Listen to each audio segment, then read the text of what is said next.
Lesson आहे आपला public finance in India, सार्वजनिक वित्त व्यवहार कुठला, भारतातला है ना.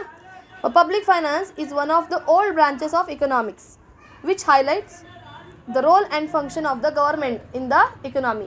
आपल्या भारतीय अर्थव्यवस्थेमध्ये आपल्या सरकारचे रोल काय आहेत म्हणजे भूमिका काय आहे आणि फंक्शन म्हणजे कार्य काय आहेत हे आपल्याला जर का एक्सप्लेन करणारी एखादी ब्रांच आहे तर ती कोणती आहे, पब्लिक फायनान्स, सार्वजनिक वित्त व्यवहार. मग यांनी इथे काय म्हटलंय बघा, government is a formal or informal institution. Government ही फॉर्मल पण आहे आणि इनफॉर्मल सुद्धा आहे. Created by people in a specific region to perform various functions. वेगवेगळे फंक्शन्स परफॉर्म करण्यासाठी आपल्याला इथे काय केलेली आहे, क्रिएट केलेली आहे. पुढे ते म्हणतात बघा, such as protection from external attacks. बाहेरील अटॅक्सपासून आपल्याला प्रोटेक्शन करण्यासाठी पण आपल्याकडे काय आहे, पब्लिक फायनान्समुळे सोय झालेली आहे. त्यानंतर protection of private property of the people.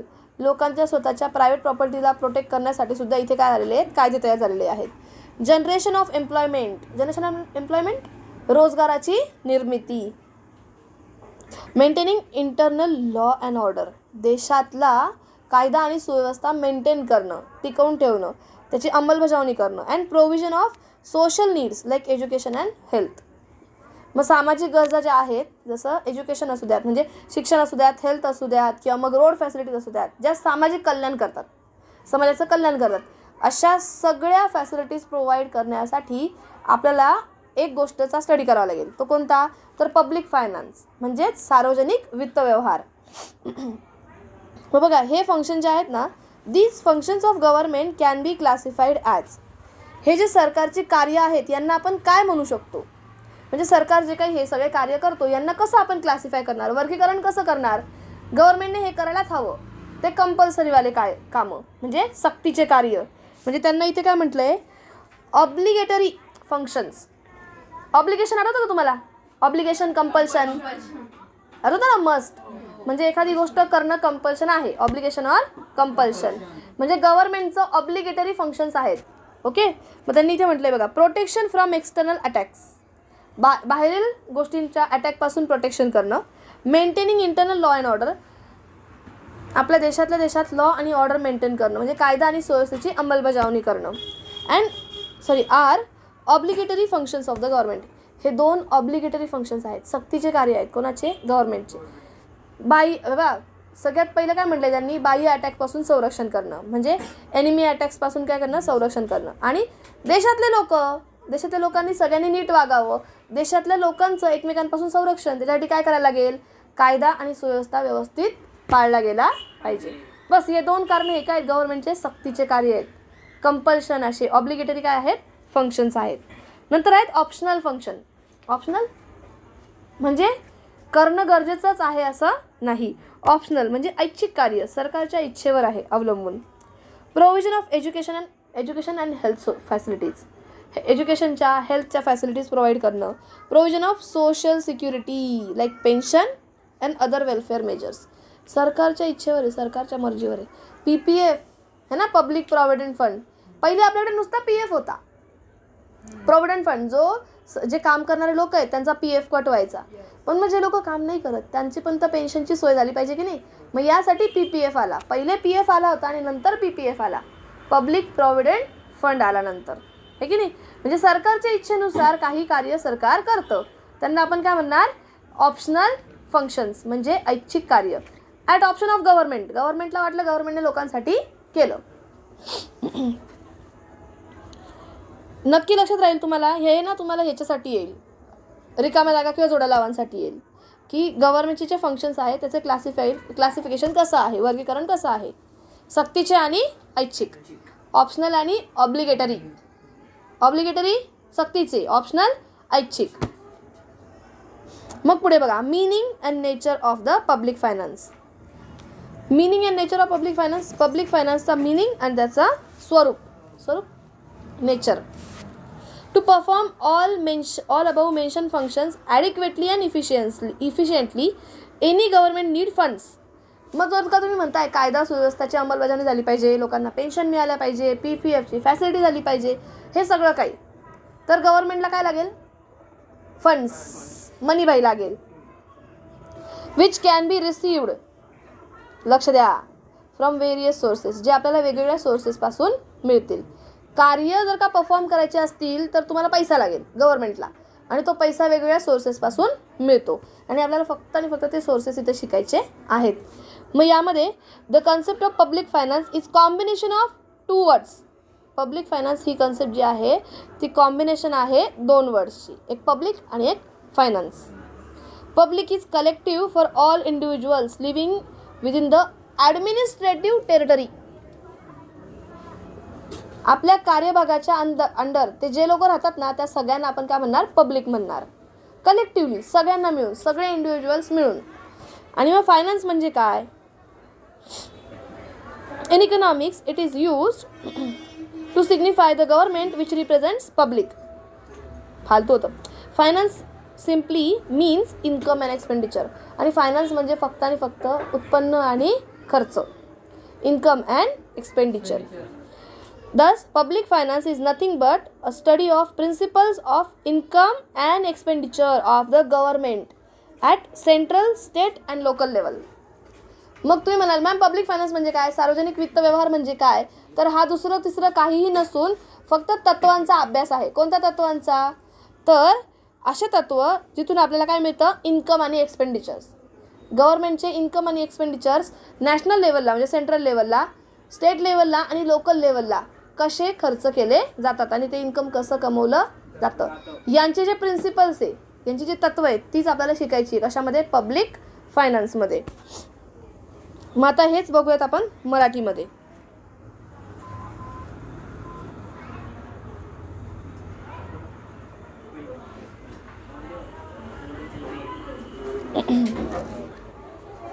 बघा, हेच आपल्याला मराठीमध्ये बघायचं आहे.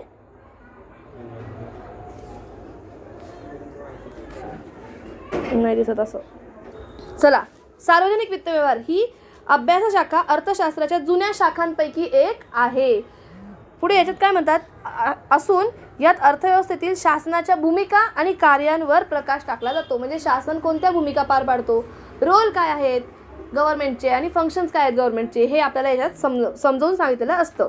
शासन म्हणजे, ऐका, लक्ष द्या, विशिष्ट प्रदेशातील विविध कार्य पार पाडण्यासाठी नागरिकांनी निर्माण केलेली औपचारिक आणि अनौपचारिक कार्यप्रणाली. फॉर्मल आणि इनफॉर्मल अशी दोन्ही प्रकारची ही संस्था आहे किंवा इन्स्टिट्यूशन आहे.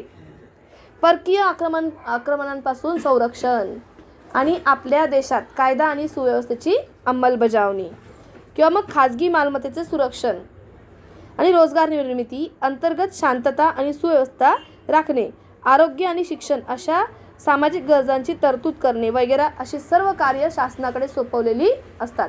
म्हणजे शासनाला वेगवेगळे कामं दिलेले असतात आणि या कामांसाठी पैसा कुठून उपलब्ध होतो याचा आपण जो स्टडी करू तर आपण काय म्हणणार, सार्वजनिक वित्त व्यवहार असं म्हणणार.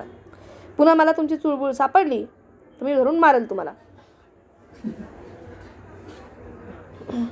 सक्तीची कार्य आणि ऐच्छिक कार्य. मग परकीय आक्रमणांपासून संरक्षण करणं आणि देशामध्ये शांतता सुव्यवस्था राखणं, या दोन गोष्टी, ह्या कार्य कोणतं येतं, सक्तीचे कार्य. कोणाचे? सरकारचे, शासनाचे. आणि ऐच्छिक कार्य कोणते? तर मग सर्व सामाजिक सुरक्षा उपलब्ध करून देणं किंवा कल्याणकारी अशा उपाययोजनांची तरतूद करणं, हे सरकारचे काय आहेत, ऐच्छिक कार्य आहेत. ओके. मग या ऐच्छिक कार्यांना आणि सक्तीच्या कार्यांसाठी सरकारला काय हवं, मनीबाई हवा, फंड्स हवे है ना, पैसा हवा. आणि मग हे जे फंड्स आहेत ते कोणत्या सोर्सेसमधनं आपल्याला अवेलेबल होतात. ओके. आणि आपण हे कसे एक्सपेंड करतो, कसे खर्च करतो, याचा टोटल स्टडी आपण कशात बघणार आहोत, सार्वजनिक वित्त व्यवहारमध्ये बघणार आहोत. त्यांनी इथे म्हटलंय सार्वजनिक वित्त व्यवहार ही जी संकल्पना आहे ना, हा कॉम्बिनेशन वर्ड आहे. तुम्हाला आठवतं का आपण इंग्लिशच्या एका क्वेश्चन पेपरमध्ये कॉम्बिनेशन वर्ड शोधत होतो. नाही, कॉम्बिनेशन वर्ड्स. हां, व्हॉट्सॲप, व्हॉट्स आणि ॲप असे दोन एकत्र शब्द, असं आठवतं का तुम्हाला? आपण ते क्वेश्चन शोधले होते पॅसेजमधनं. सेम तसंच सार्वजनिक वित्त व्यवहार, सार्वजनिक आणि वित्त व्यवहार हे दोन वेगळे शब्द एकत्र जोडलेले आहेत. या संकल्पनेचा वेगळा अर्थ आहे. सार्वजनिक म्हणजे काय, तर यात सर्व लोक येतात. तुम्ही ज्या सरकारच्या आधिपत्याखाली आहात त्या सरकारमधले सगळे लोक. आणि वित्त व्यवहार म्हणजे काय, तर यांच्या कल्याणासाठी जी काही कार्य केली जातील त्यासाठी जो फायनान्स उभा केला जातो, उत्पन्न आणि खर्च, तो म्हणजे वित्त व्यवहार होय. वित्त म्हणजे काय, पैसा. पैशाचा व्यवहार काय होतो, एक तर इन्कम येतं, एक तर खर्च होतो. आलं लक्षात. तसं त्याला म्हणतात आपण सार्वजनिक वित्त व्यवहार. सार्वजनिक वित्त व्यवहार म्हणजे केंद्र, राज्य आणि स्थानिक शासनाच्या उत्पन्न आणि खर्चांच्या तत्वाचा अभ्यास होय. म्हणजे लोकल, जसं आपलं नाशिक, खर्च किती होतोय आणि उत्पन्न कुठून येतंय यांच्या तत्वांचा अभ्यास करणं म्हणजे सार्वजनिक वित्त व्यवहार होय. मग तुम्ही नॅशनल लोकल लेवलवर बघाल म्हणजे आपल्या नाशिकच्या नाशिक, स्टेट लेवल बघाल म्हणजे महाराष्ट्र, आणि सेंट्रल लेवल बघाल म्हणजे पूर्ण देशाचा. आलं लक्षात. सार्वजनिक वित्त व्यवहार हा वेगवेगळा असू शकतो, प्रत्येक देशाचा, प्रत्येक गावांचा, किंवा तुम्ही म्हणाल प्रत्येक शहराचा हा वेगवेगळा असू शकतो. म्हणजे बनवायला आपण आत्ता इथे बघतोय ना, हे फक्त एक बघतोय की त्याचं स्ट्रक्चर कसं असेल. देशाचं वेगळी आकडेवारी असणार आहे, स्टेट लेवलची आकडेवारी वेगळी असणार आहे, आपल्या आपल्या शहराची आकडेवारी ही वेगळी असणार आहे. आलं का लक्षात. मग खाली बघा, सार्वजनिक वित्त व्यवहारांच्या व्याख्या. मराठीमध्ये व्याख्या बघू आणि मग इंग्लिशमध्ये बघूयात. व्याख्या कोणी कोणी दिल्या आहेत. पहिलं नाव काय त्यांचं, यू डॅल्टन. यू डॅल्टन ना, ओके. यू डॅल्टन यांच्या मते सार्वजनिक वित्त व्यवहार हा अर्थशास्त्र आणि राज्यशास्त्र यांच्या सीमारेषेवर असलेल्या विषयांपैकी एक विषय आहे. अर्थशास्त्र आणि राज्यशास्त्र यांच्या सीमारेषांवरती म्हणजे काय रे, तर राज्याच्या बाबतीत आपण जो अभ्यास करतो, अर्थशास्त्र आणि राज्यशास्त्र म्हणजे पॉलिटिकल लेवलवर आणि इकॉनॉमिक लेवलवर. मला एक सांगा, पॉलिटिकल लोक जे आहेत हे लोक काय काम करतात रे, आपल्या देशाचा जो फायनान्स आहे तोच तर मॅनेज करायचं काम करतात ना. म्हणजे दोघांचाही एक काय म्हणतात ना, एक मेन बाउंड्री, सेंट्रल बाउंड्री की सीमारेषा, की हे पॉलिटिकल लोक आणि हे इकॉनॉमिकल लोक, हे दोघं मिळून काय करताय, आपल्या देशाचा कारभार सांभाळत आहेत, है ना. मग यांची जी मेन बॉर्डर आहे, सीमारेषा आहे, ती म्हणजे काय आहे, आपली सार्वजनिक वित्त व्यवहार आहे. सार्वजनिक वित्त व्यवहार सार्वजनिक अधिपत्याखालील उत्पन्न आणि खर्चाशी आणि एक दुसऱ्यांमधील समायोजनांशी संबंधित आहे. समायोजन, ताळमेळ, एकमेकांचा ताळमेळ, खर्च आणि उत्पन्न यांच्यातला जो ताळमेळ आहे त्याच्याशी हा रिलेटेड आहे. सार्वजनिक वित्त व्यवहार हा अधिपत्याखालील म्हणजे समजा नाशिकच्या अधिपत्याखालील जेवढ्या सगळ्या गोष्टी आहेत यातला खर्च आणि याचा उत्पन्न यांच्या ताळमेळाशी निगडित आहे सार्वजनिक वित्त व्यवहार. किंवा मग फिंडले, प्राध्यापक फिंडले यांनी अजून एक डेफिनेशन दिली आहे. बघू, दोघांपैकी जी सोपी असेल ती तुम्ही लिहा, पण पाठ करायची आहे नक्की. सार्वजनिक सत्तेचा निधी खर्च करणे आणि निधी उभारणे याबाबतच्या तत्वांचा अभ्यास म्हणजे सार्वजनिक वित्त व्यवहार होय. फिंडलेवाल्यांची सोपी का नाही, मला ती बेटर वाटली. बघा ना, सार्वजनिक सत्तेचा, सत्ता म्हणजे कोण, गव्हर्नमेंट, यांचा निधी खर्च करणे आणि निधी उभारणे याबाबतच्या तत्वांचा अभ्यास म्हणजे सार्वजनिक वित्त व्यवहार होय. बघा, त्यांनी पहिले खर्च करणे लिहिलं मग उत्पन्न लिहिलं का, कारण आपण उत्पन्न कमवायला जाऊ म्हणजे नाही का, जॉबला जाऊ समजा आपण जेव्हा समोरच्याला सांगू की तो म्हणेल सांगा किती इन्कम पाहिजे तुम्हाला, किती सॅलरी हवी, कशा हिशोबाने सांगू रे आपण, आपले खर्च केवढे आहेत, आपली गरजा केवढ्या आहेत त्याच्या हिशोबाने आपण समोरच्याकडे सॅलरी एक्सपेक्ट करू, आहे की नाही. म्हणून सगळ्यात पहिले त्यांनी म्हटलंय निधी खर्च करणे आणि निधी उभारणे यांच्या तत्वांच्या बाबतचा अभ्यास म्हणजे सार्वजनिक वित्त व्यवहार होय. राईट लक्षात. ही डेफिनेशन नक्की कोणी दिली, ही प्राध्यापक फिंडले यांनी. मग ही डेफिनेशन आपण पुन्हा बघूयात इंग्लिश मीडियममध्ये. डायरेक्ट फिंडलेची बघायची की दोन्ही वाचायच्या, किती वेळ तुम्हाला. चला खालची बघा. अकॉर्डिंग टू प्रोफेसर फिंडले, ठीक आहे, फिंडले बद्दल काय म्हटलंय त्यांनी, काय म्हटलंय सार्वजनिक वित्त व्यवहार बद्दल, पब्लिक फायनान्स बद्दल. Public finance is a study of principle underlying the spending and raising of funds by public authorities. काल कोणीतरी मागच्या लेक्चरला कोणतरी मला लर्न करून दाखवली होती ही डेफिनेशन. कोणी दाखवली होती बरं लर्न करून, राजेश्वरीने दाखवली होती ना मला, सांग Rajeshwari. Public finance is the study of the principles underlying the spending and raising of funds of काय किंवा by government authority, public authority. चला ऐका. पॉइंट ऑफ डिफरन्स म्हणजे डिफरन्सचे पॉईंट काय आपल्याला पॉईंट डिफरन्स कसला यायचा आहे पब्लिक फायनान्स आणि प्रायव्हेट फायनान्स. पब्लिक फायनान्स म्हणजे सरकारचा फायनान्स आणि प्रायव्हेट फायनान्स म्हणजे खाजगी लोकांचा फायनान्स आहे ना.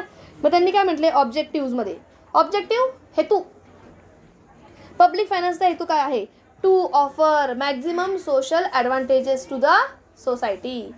म्हणजे पब्लिक फायनान्सचा मोटिव्ह काय आहे motive of the public finance किंवा objective of the public finance is to provide maximum social advantages to the society. तुमच्या सोसायटीला मॅक्झिमम सोशल ॲडव्हान्टेज प्रोव्हाइड करणं. बस बस बस झाडा नका चढू. बघा public finance public objective of the public finance is काय आहे तर सगळ्यात पहिलं to offer maximum social advantages to the society. म्हणजे आपल्या समाजाला कल्याणासाठी सगळ्यात जास्त फायदे अवेलेबल करून देणे. त्याला तुम्ही काय म्हणाल सगळ्यात पहिला मोटिव्ह आहे कसला सार्वजनिक वित्ताचा. मग खाजगी वित्ताचं काय बरं मोटिव्ह हेतू काय खाजगी वित्ताचा टू फुलफिल प्रायव्हेट इंटरेस्ट. स्वतःचे प्रायव्हेट इंटरेस्टला काय म्हटले मराठीमध्ये स्वतःची स्वहितांची पूर्तता करणं. नंतर डिटर्मिनेशन ऑफ द एक्सपेंडिचर खर्च कसे ठरवले जातात determination of the expenditures. Government first determines the volume and different ways of its expenditure. Volume प्रमाण वेज मार्ग खर्चाचे प्रमाण आणि खर्चाचे मार्ग हे गव्हर्नमेंट काय करतं सगळ्यात पहिले डिटरमाइन करतं ठरवतं. तर या उलट प्रायव्हेट फायनान्समध्ये काय an individual consider his income and then determine the volume of expenditure. बघा जिथे सरकार पहिले खर्च किती लागणार आहे तो विचार करतो आणि मग इन्कमचा विचार करतो. तर या उलट आपण इंडिव्हिज्युअल व्यक्ती आपण स्पेशली कसला विचार करतो इन्कम किती आहे आणि त्यातनं खर्च मग कसले कसले करायचे. शेवटी जरी आपण म्हटलं की पेमेंट बघताना आपण म्हणतो की पहिले खर्चाचा हिशोब करू आणि मग पेमेंट बघू है ना. पण जेव्हा खरंच ॲक्च्युअलमध्ये हातात इन्कम येतं तेव्हा आपण पहिले इन्कम बघतो आणि मग त्याच्यावरनं खर्च ठरवतो. त्याच्या पुढे बघा क्रिएट स्टेटस क्रेडिट स्टेटस. गव्हर्नमेंटचा क्रेडिट स्टेटस कसा आहे high degree of credit in the market. शांत क्रेडिट स्टेटस पत स्थिती है ना. म्हणजे गव्हर्नमेंटची क्रेडिट स्टेटस कशी असते high degree of credit in the market. But private credit of the private individual is limited in the market. बघा एखाद्या प्रायव्हेट व्यक्तीचं क्रेडिट स्टेटस कसं असतं मार्केटमध्ये लिमिटेड असतं. Right to print the currency प्रिंट करण्याचा राईट कोणाकडे असतो इंडिव्हिज्युअलकडे असतो नाही पण कोणाकडे असतो गव्हर्नमेंटकडे आणि RBI कडे. Government can print notes through RBI मध्यवर्ती बँक. म्हणजे सरकार काय करतं रे सरकार कर्जाची करन्सी म्हणजे काय पेपर नोट्स त्याला काय म्हणतो रे आपण चलन निर्मिती सरकार करतं पण कोणाच्या सहाय्याने मध्यवर्ती बँकेच्या सहाय्याने. But private individuals does not enjoy such right. Private individual असा कोणताही हक्क नाही आहे म्हणजे वैयक्तिक व्यक्तीकडे असा कोणताही हक्क नाही. लक्ष द्या प्लीज क्लासमध्ये लक्ष द्या. 5वं इलास्टिसिटी ऑफ फायनान्स फायनान्स म्हणजे काय वित्ताची काय लवचिकता वित्त व्यवहाराची लवचिकता.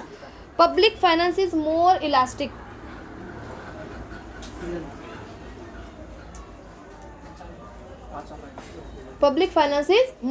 म्हणजे काय रे सार्वजनिक वित्त हे अति लवचिक आहे. तर या उलट there is not much scope for changes in private finance हा लवचिक नाही. नेक्स्ट इफेक्ट ऑफ द इकॉनॉमीचा इफेक्ट. बघा मला सांगा पब्लिक फायनान्स याचा इकॉनॉमीवर इफेक्ट कसा असतो सर्वात मोठा असतो सर्वात जास्त असतो. तर प्रायव्हेट फायनान्सचा इफेक्ट कसा असतो कशावर तर आपल्या अर्थव्यवस्थेवर. नगण्य म्हणजे काय छोटा त्याला काय म्हणता येईल रे मार्जिनल इफेक्ट. म्हणजे इकॉनॉमीवर आपल्या पब्लिक फायनान्सचा इफेक्ट हा कसा असतो लार्ज असतो मोठा असतो किंवा मग तुम्ही त्याला म्हणू शकता ट्रिमेंडस असू शकतो प्रचंड ट्रिमेंडस. तर या उलट प्रायव्हेट फायनान्सचा कसा असतो नगण्य म्हणजे काय मार्जिनल इफेक्ट. ट्रिमेंडस त्याच्या विरुद्ध काय आहे मार्जिनल इफेक्ट. ओके त्याच्या पुढे बघा पब्लिक फायनान्सचं स्ट्रक्चर दिलेलं आहे त्यांनी आहे ना. त्या स्ट्रक्चरमधलं थोडंसं स्ट्रक्चर आपण वाचलं होतं ओके. मग आता बघा या स्ट्रक्चरकडे सगळ्यांनी